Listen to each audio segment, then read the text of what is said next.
get to your best point ever, you probably have been a little bit more intense with your training because you're working towards something, whether you're working toward an event or you're working toward a competition or whatever it is that you're working toward, right? So the problem, most people put so much intensity getting to the end goal, getting to that lean body fat, getting to that new weight on the scale, getting to the contest, getting to the, whatever.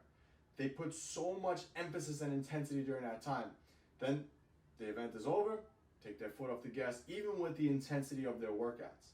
So, just kind of to piggyback on what you were talking about before with you have to maintain a reasonable intensity all the time.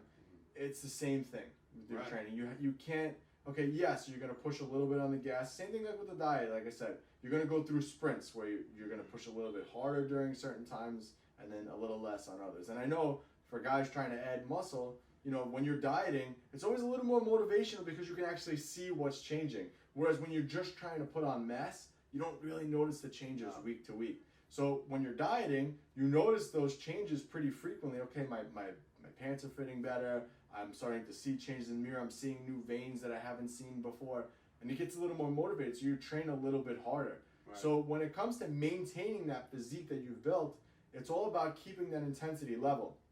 I used the business analogy before where if you want to you can't keep your business at a 10 all the time. It should be at an 8 consistently.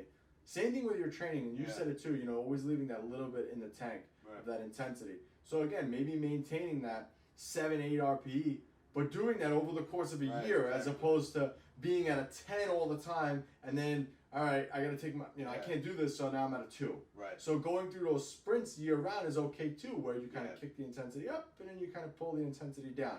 And you always should, I think we talked about this probably years ago at this point, but you should always kind of have a block within your full year of training where you just go light. Right, yeah. And just take a month where you're kind of like deloading for a month and kind of resting and letting everything heal. But again, it's for a purpose. It's not for no reason. But this also plays part in maintaining the physique that your best physique. Yeah, and